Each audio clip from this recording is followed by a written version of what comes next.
Find the center and radius of the circle whose equation is 2x squared plus 2y squared minus 3x plus 2y plus 1 is equal to 0. Alright, so we're taught to find the center and the radius. Now let's look at the first part of the problem, which is finding the center. So you need to understand to say the center of a circle is simply obtained by simply saying negative g, negative f. So you need to understand to say g is simply twice of this value multiplying with x, same as y, simply twice of this value multiplying with y. So you need to understand to say 2g is simply equals to twice of this one here. As we get this from the general form of x circle, which is this one.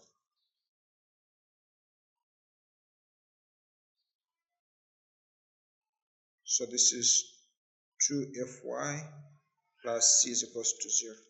So you can see to say from this which we have, g times 2 simply gives us this value multiplying with the 3, and 2 times f gives us this value multiplying with the y. So our 2g is negative 3. Divide both sides by 2.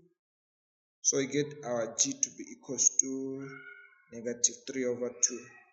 Now coming to f, we understand to say 2f as well is equals to 2y. We mean that's 2, sorry. So I divide both sides by 2.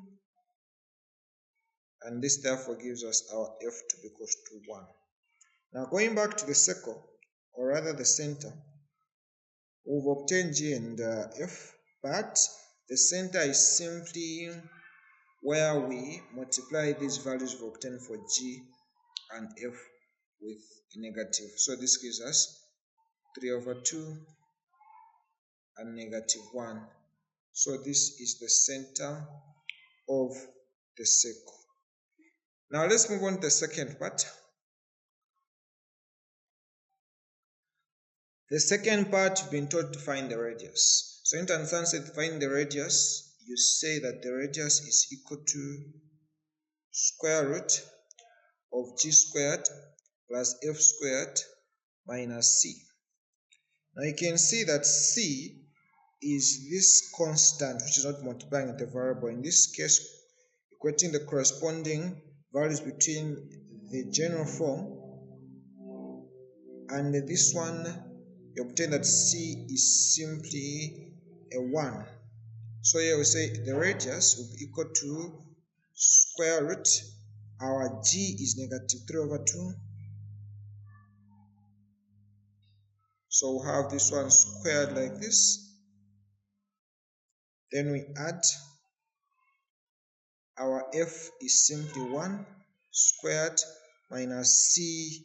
As we can see here, it is also a 1. So we say that the radius will be equals to square root negative 3 squared simply gives us a 9 over 2 squared simply a 4.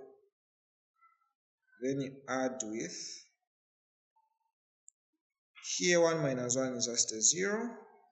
So we're just going to be left with square root of 9 over 4, which will simply give us the radius to be equals to 3 over 2. And this is what we have.